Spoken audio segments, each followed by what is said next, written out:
لله رب العالمين والصلاة والسلام على سيدنا محمد الأمين وعلى آله وصحبه ومن تبعهم بإحسان إلى يوم الدين.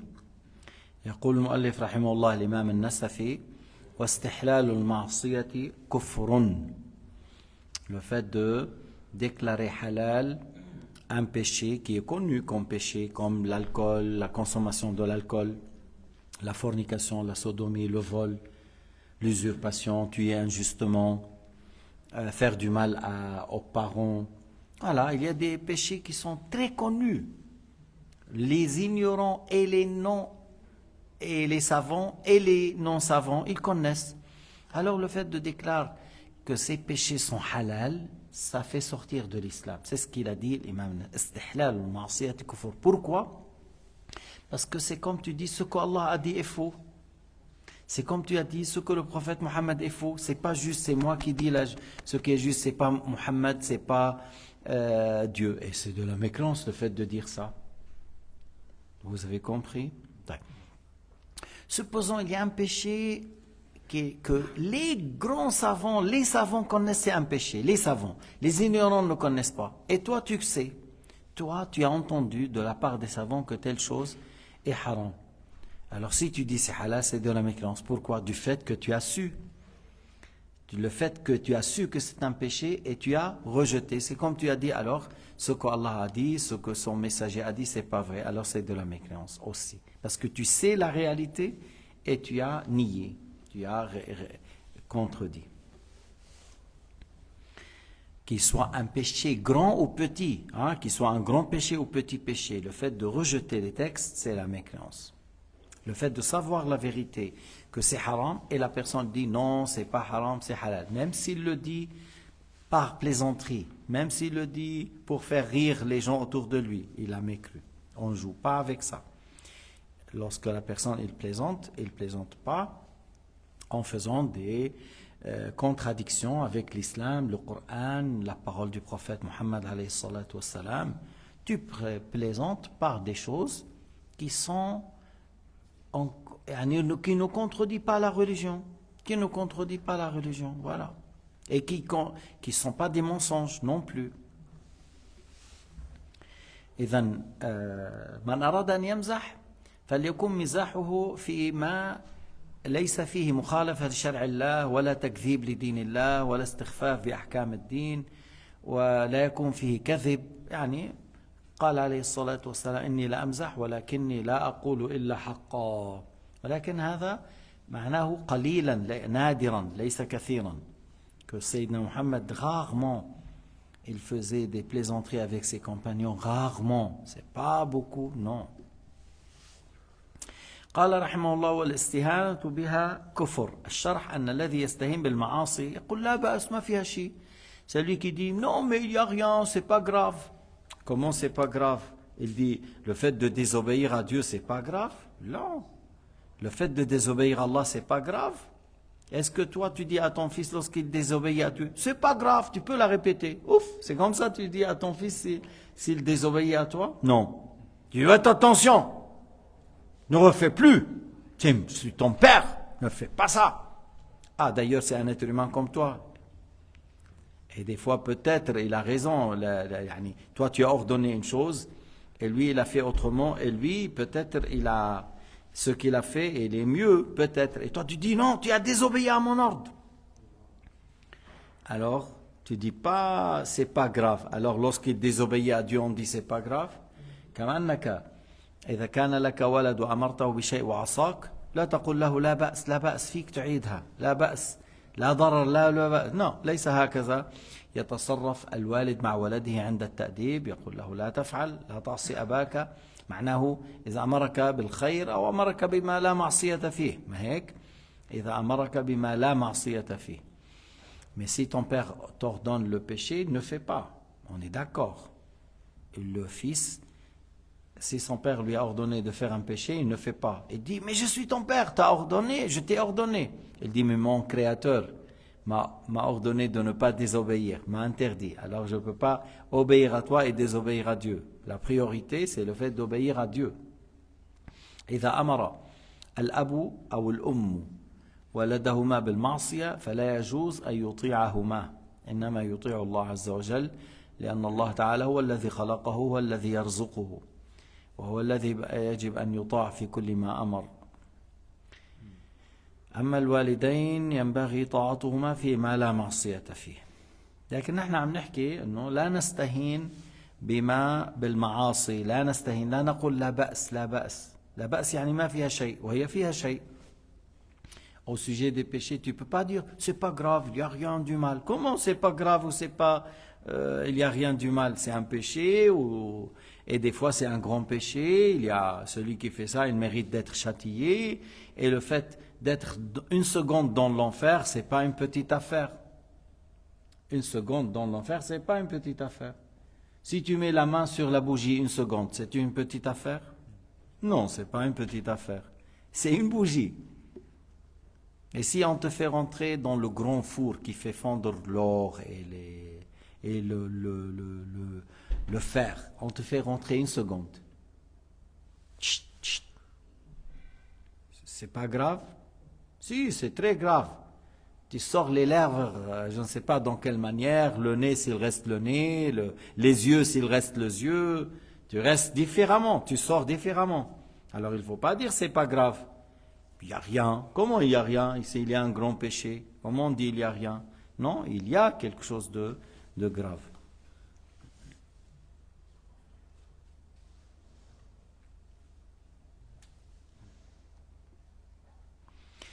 حاصل أنه لا نستحل المعصية ولا نستهين بها. Il ne faut pas déclarer les haram halal. Il ne faut pas déclarer les péchés qui sont haram halal.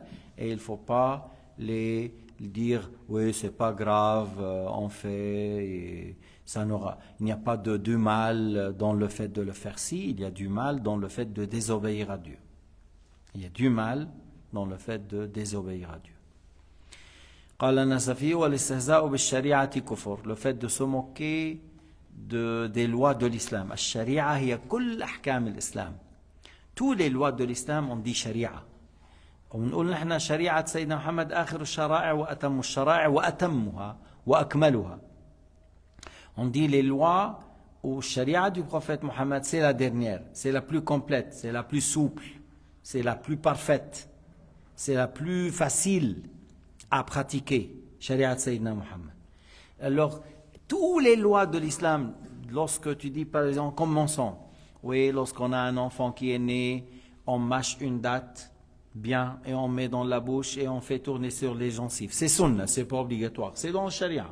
On fait le adhan à l'oreille droite, on fait le iqama à l'oreille gauche. C'est sunna, c'est dans le sharia.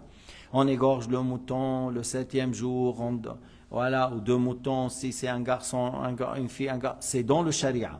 On rase les cheveux après 7 jours, on donne le poids en or ou en argent métal aux pauvres. C'est dans le sharia. Mais il n'y a rien qui est obligatoire, c'est recommandé dans le sharia. Le fait de faire 5 prières par jour, c'est dans le sharia. Le fait d'aller faire le hajj une fois dans la vie, si on a les moyens, c'est dans le sharia. Le fait de jeûner le ramadan, c'est dans le sharia. Le fait de payer la zakat pour celui qui a un seuil. Le fait de subvenir à la charge de tes parents lorsqu'ils sont âgés et pauvres, c'est dans le sharia. Toutes les lois de l'islam, hein, on les nomme shari'atul islam, shari'atul sayyidina Muhammad. C'est pas seulement le voleur, on lui coupe la main, le fornicateur, s'il est célibataire, 100 coups de fouet, s'il est marié, lapidation jusqu'à la mort, et c'est lui qui boit l'alcool 40 coups. C'est pas seulement ça s'appelle charia. Ça c'est des lois dans le charia de l'islam. Dans le charia de l'islam, il y a des milliers de lois au sujet de la prière, de la purification, de la vente, de mariage, de divorce, l'héritage, des milliers, des centaines, des milliers de questions. Tout ça s'appelle charia. Et il y a quelques lois au sujet de celui qui vole, de celui qui tue, de celui qui boit l'alcool, de celui qui fait la fornication et qui pratique la sodomie. Il y a certaines lois dans le charia. C'est pas seulement ces 5 lois, c'est la charia. Hein? Parce que il y a ici, il pense, oui, il veut pratiquer la charia. Il pense que ces 5-6 lois s'appellent charia. Toutes les lois de l'islam s'appellent charia. Le fait dans l'islam, c'est pratiquer la générosité et partager le repas avec celui qui est avec toi, c'est dans le charia. Le fait de prendre soin de ton voisin, c'est dans le charia. Le fait que tu viens du Hajj, tu donnes des cadeaux à tes voisins et à tes proches, c'est dans le charia. Parce que dans le charia, il y a des choses obligatoires, il y a des choses interdites, et il y a des choses recommandées, et il y a des choses déconseillées. Tout cela, c'est inclus dans le charia. Alors le fait de se moquer, alors le foulard pour la femme, c'est dans le charia. La barbe pour l'homme, c'est dans le charia. C'est sunna pour l'homme avoir la barbe, et c'est sunna pour l'homme qu'il mette la qalansoie, et c'est obligatoire sur la femme de mettre le foulard. C'est pas parce que c'est le père qui ordonne à la fille de porter le foulard, c'est l'époux. Non, c'est pas le père, c'est pas l'époux, c'est pas le fils, c'est pas le frère, c'est pas le chef de tribu, c'est Allah qui ordonne. C'est Allah qui ordonne. Et d'ailleurs, c'était une chose qui existait dans Shari'at Moussa et Shari'at Isa, pour votre connaissance. Le foulard de la femme, les orthodoxes là, chez les Botines là, en Russie, en Serbie, ils mettent le foulard comme les femmes musulmanes. Maintenant, les catholiques, ils mettent là, les nonnes là, ils mettent quelque chose, ils découvrent le cou, mais ils couvrent les cheveux, leur manière, mais à la base, il faut couvrir même le cou, hein. Même le cou, c'est pas quelque chose qu'on découvre. Et la même chose chez les juifs, on couvre la tête, seulement que certains rabbins ils disent oui, tu veux travailler, tu peux porter une perruque là, tu caches tes vrais cheveux et tu mets une perruque. Mais sinon, chez eux, il faut que la femme couvre la tête, couvre les mains, couvre les pieds. Et je ne sais pas, même des fois les sandales des femmes chez les juifs, ils ont des choses à porter, spécifiquement quelque chose. Pas les grands talons, pas...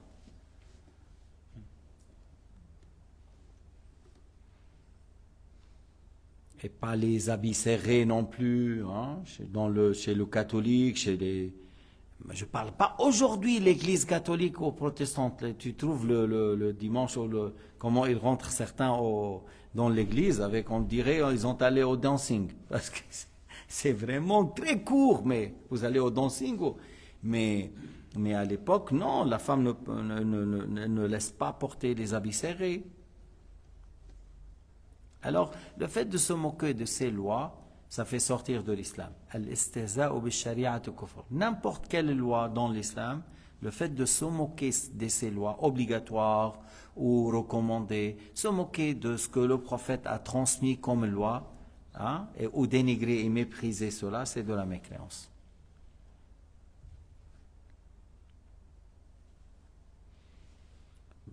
Il y a des gens qui par exemple, disent, oui, c'est de l'arriéré, là, foulard, tout ça, c'est arriéré. En parlant, je vous rappelle, là, le premier ministre au Liban qui s'appelle Sanyoura. Sanyoura, chez nous, c'est une sorte de pâtisserie, s'appelle Sanyoura. Et lui, le premier ministre, il est de famille Sanyoura. Sa sœur, elle était directrice d'une école. Il a interdit à une femme d'aller enseigner avec le foulard. C'est comme l'État français, comme l'État de France. Et regardez ces gens-là. Quoi? Qu'est-ce que tu as un problème avec le foulard, toi? Ou tu penses que le foulard, c'est une chose arriérée? Alors celui qui pense que le foulard de la femme, c'est des choses arriérées, c'est de la mécréance. Parce que dans l'islam, la pratique de l'islam, c'est pas quelque chose qui fait reculer la personne en arrière, mais plutôt il fait que la personne avance. Lorsqu'on obéit à Dieu, on s'améliore, on n'est pas rabaissé, on n'est pas enfoncé dans le mal, mais plutôt on est dans le bien lorsqu'on pratique toutes les lois islamiques, toutes les lois de l'Est. Il y a des gens qui se moquent des lois de l'islam, ils disent ouais, tu pries, tu jeûnes, tu danses pas, tu serres pas la main de la femme, puis après ils critiquent ça. Et ça, c'est de la mécréance parce que on doit prier, on doit jeûner, on ne doit pas aller au dancing et écouter la musique et toucher les femmes et les embrasser ou quelque chose. C'est pas de la modernisation, c'est de la diabolisation. Modernisation, si vous voulez avoir un ascenseur. C'est un peu modéré. Au lieu d'aller prendre 3000 marches pour arriver au 100e étage, il est à l'ascenseur. Avoir l'électricité, voilà, modernisation, il y a l'électricité, j'utilise dans le bien. Les stylos j'écris vite, j'ai pas besoin de tailler, prendre du temps pour faire un stylo. Voilà. Mais le fait d'aller, pourquoi se marier, chaque mois je prends une copine, chaque mois, 2 mois, une copine. Pourquoi je me colle à une femme tout le long de la vie? Alors ça, c'est pas de la modernisation. Ça, c'est de la diabolisation. C'est la manière que le shaitan veut que les êtres humains pratiquent.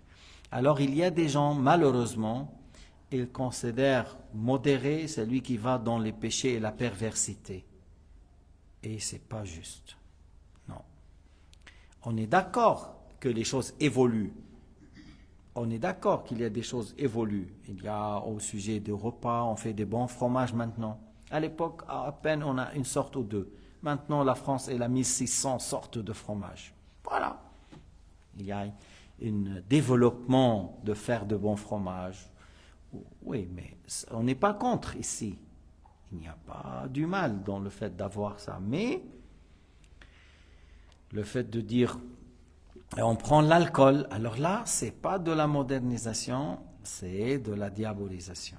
Et comme alors, désobéir, c'est ça qui est mauvais, mais avoir des bonnes idées au sujet des repas, de construction, des choses. On ne dit pas que c'est haram. On ne dit pas que c'est haram.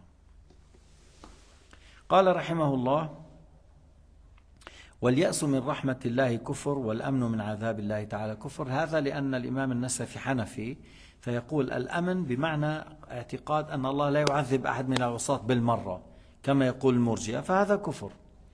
واليأس من رحمة الله بمعنى أن يقول الله لا يرحم أحد، كل من عصى لابد أن يعذب، الله لا يرحم أحد، أيضا هذا كفر.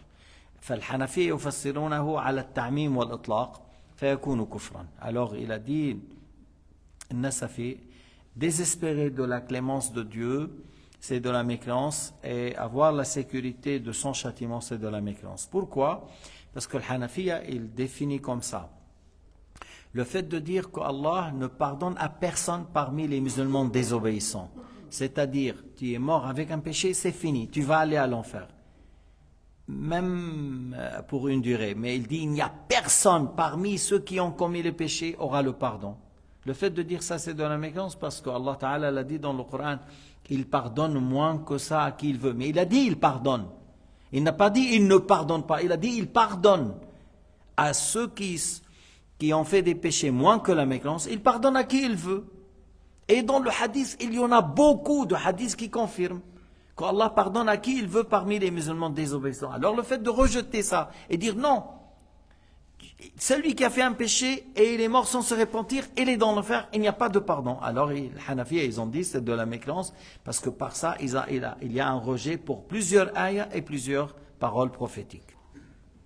Maintenant, une deuxième question, c'est le fait de dire il n'y aura pas de châtiment pour ceux qui ont fait des péchés.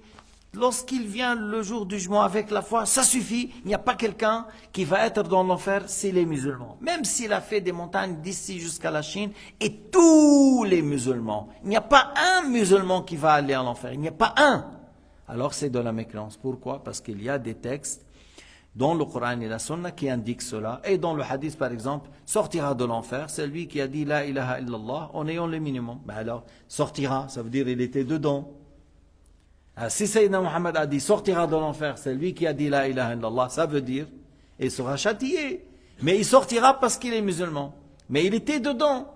Alors le fait de dire personne, tu viens avec la foi, il n'y a pas de châtiment. Et dans l'absolu et la généralité, c'est de la mécréance.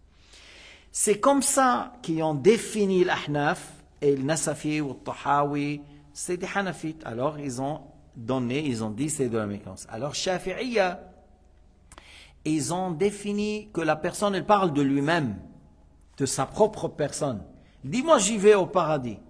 Moi, je sens que Dieu il ne me châtiera pas. malgré que lui, il fait des péchés et tout ça. Il dit, Dieu me pardonnera. Et j'aurai le pardon de Dieu. Il parle de sa propre, mais tu n'as pas le droit. C'est un grand péché le fait de dire ça. Et le fait de dire, non, j'irai à l'enfer, j'ai fait des péchés, j'aurai pas le pardon de Dieu. Et il est désespéré de la clémence, à son sujet lui-même, encore c'est un grand péché. Lorsque la définition était différente, le jugement était différent. اوكي اذا اختلف التعريف فاختلف الحكم. الشافعية قالوا إذا تكلم في حق نفسه فقال أنا سيغفر الله لي سيغفر لي سأذهب إلى الجنة الله يغفر لي ذنوبي. من أين لك أن تقول هذا؟ قوله هذا في حق نفسه من الكبائر. وقوله لو قال أيضا الله لن يرحمني أنا عملت ذنوب كثيرة وخطيرة وقبيحة أنا أحس أن الله لن يغفر لي لن يرحمني لن. من أين لك أن تقول هذا؟ يجب عليك أن تكون خائفا راجيا، لا يجوز لك أن تكون بهذه الحالة. فقالوا هذا من الكبائر. لما اختلف التعريف الأمن والإياس، لما اختلف التعريف الأمن واليأس اختلف الحكم. عند الحنفية عمموه في كل أحد، فقالوا من قال بالأمن واليأس من رحمة الله بالتعميم في كل أحد كفر. وقال الشافعية في من يتكلم في حق نفسه أنه من الكبائر.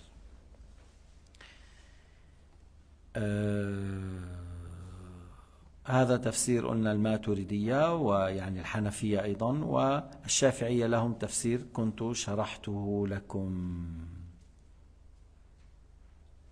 هلا الظاهر يعني الظاهر أقرب، النصوص أقرب إلى تعريف الحنفية، لأن الله مثلا قال إنه لا ييأس من روح الله إلا القوم الكافرون، إلا القوم الكافرون. فإذا يعني إذا هؤلاء الذين يعممون أنه يقولون الله لا يعذب أحدا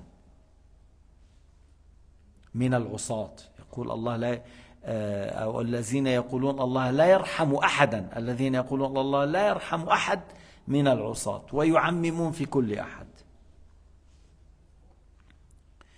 قال الإمام النسفي رحمه الله: وتصديق الكاهن بما يخبره عن الغيب كفر. Le fait de croire qu'un certain devin, il connaît le futur. ولا يعلم كل الغيب إلا الله. C'est Allah seul qui sait tout le ghaib, tout le caché. Et certains devins qui prétendent, voilà, c'est pour ça qu'ils disent devine, deviner, le verbe devin, deviner. On ne dit pas deviner, c'est-à-dire deviner. Bon, estimer, oui, estime. Qu'est-ce que tu penses? Est-ce que... Voilà, sans prétendre connaître le ghaib. Mais celui qui croit, oui, celui-là, je vais lui poser des questions. Il va me dire, surtout des fois les femmes, hein, oui, j'aurai un bon gosse, un bon mari riche, je veux riche, voilà, passeport suisse, et compta là qui sait tout le ghaib. Alors celui qui croit qu'un tel il connaît tout le ghaib, c'est de la mécréance. Et pour cela, ça a été rapporté. Man ata'arrafan aw kahinan fasa'alahu an shay'in fasaddaqahu kafara bima unzila ala Muhammad. Celui qui a été vers un charlatan qui prétend connaître le passé et le futur, et il lui pose des questions à ce sujet. Et il croit que lui, il sait le ghaib, il croit qu'il connaît le ghaib, il mécroit à ce qui était révélé à Sayyidina Muhammad صلى الله عليه وسلم. الكاهن الذي يتعطى الأخبار التي تكون في المستقبل. العراف, celui qui prétend connaître ce qui s'est passé. حتى السرقة, il y a un vol qui a eu lieu, alors il y a des gens qui prétendent que lui, il peut savoir le vol a été fait par qui. Mais ni le Arraf ni le Kahin, ces gens-là ne connaissent pas tout. Même les djinns qui vont au ciel, à l'époque, ils entendaient beaucoup, mais maintenant, ils seront lapidés. Alors, il peut des fois entendre une parole de la part des anges entre eux lorsqu'ils parlent de certaines choses qui vont avoir lieu, et lui, il ajoute son mensonge en plus. يعني بعض الشياطين يسترقون السمع. قال تعالى: فمن يستمع الآن يجد له شهابا رصدا. أي إيش؟ يأتيه شهاب من نار. ولكن بعض الأحيان قد يسرق شيء قليل ويهرب. ويزيد عليه كذب. فلا يجوز الذهاب إلى هؤلاء العراف al-arrafin ou al-kahana, c'est interdit d'aller vers eux. Alors s'il a posé la question, il dit, oui, bon, lui, il ne sait pas le ghaib, il ne connaît pas le ghaib, mais moi, je lui pose la question. Alors il dit, peut-être il atteint la vérité, peut-être ça correspond, peut-être... Mais il n'a pas cru qu'il connaît le ghaib, mais on dit, il a fait un grand péché, le fait d'aller poser la question. S'il croit qu'il sait le futur et le ghaib, il mécroit. إن اعتقد أنه يعلم الغيب وكذا وذهب إليه وسأله يكفر. أما إن قال لا هذا لا يعلم الغيب لا يعلم كل الغيب إلا الله ولكن سأله فيكون ارتكب ذنبا كبيرا. وفي هؤلاء المنجمين il y a ceux qui هو هدول الكهنة des fois il prétend que lui il connaît par les étoiles s'il y a telle étoile à telle place. Oui, ils disent au sud, oui, il ne faut pas faire la guerre. Oui, il attend. Dans 2 jours, tu fais la bataille, tu vas gagner. Tu vois? Alors encore, c'est pas juste. C'est pas juste. Des fois, ça arrive, ça correspond à ce qu'ils disent, et des fois, non. Des fois, ça arrive par coïncidence, et des fois, c'est non. هذا الذي يدعي علم الغيب بالنجوم يقال له منجم. Celui qui prétend que lui il connaît l'oreille par ça, on le nomme les astrologues. Hein? Les astronomes ou les astrologues? Les astrologues. Alors, il ne faut pas poser des questions à ces gens-là. Mais à un certain moment, est-ce que tu regardes? Comme les Vikings, voilà, il y avait des voix des charlatans avec eux, des diables, les Tatars aussi. Et ils disent, voilà, qu'est-ce que tu dis? Qu'est-ce que c'est? C'est des gens qui travaillent avec les djinns, et les djinns, des fois, ils ont des nouvelles, et des fois, ils essayent de faire entendre du ciel, mais avant de recevoir les étincelles du feu, ils prennent fuite. في هؤلاء الذين يضربون بالمندل. يعني des fois, c'est une manière, comment ils travaillent, ça lui apparaît quelque chose dans l'eau, un reflet, ou dans le miroir, ils voient des choses et ils disent voilà, il va avoir telle chose. بيسموه بالعربي الضرب المندل. Je ne sais pas comment le traduire en français. Alors c'est avec ces charlatans et avec ces gens qu'on les nomme les devins. Il ne faut pas leur poser encore cela. Il ne faut pas aller vers eux. Ou pardon, les chiites, ils prennent par exemple le subha, ils prennent comme ça. Ils disent Allah Ali Abu Jahl, Allah Ali Abu Jahl, ou Allah Muhammad Ali Abu Jahl, ils comptent comme ça. Si ça sort Abu Jahl, alors non, alors il ne faut pas y aller. Et si ça sort Allah ou Muhammad et Ali, il passe. Alors quelqu'un, il a pris le taxi pour aller à Beyrouth. Alors dans le taxi, il a fait comme ça et s'est arrêté avec Abu Jahl. Il a dit il faut me descendre. Il faut aller. Il lui a dit mais toi, tu as pris une place. C'est-à-dire, je ne vais pas te rembourser, je ne vais pas te payer, tu as déjà pris une place. Laisse-moi descendre. Alors il l'a fait descendre et il a couru vers la route. Une autre voiture est venue, il l'a tapé, il l'a tué. Ici, comment dire, on ne connaît pas l'oreille, mais lorsqu'il est descendu qu'il a eu l'accident, ce n'est pas lorsqu'il était dans la voiture.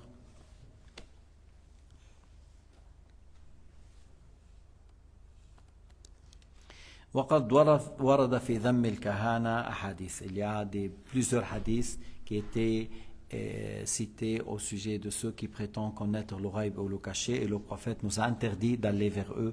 Walhamdulillahi Rabbil Alamin. Sallallahu ala Sayyidina Muhammad wa ala alihi wa sahbihi wa sallama tasliman kathira. تفضل يا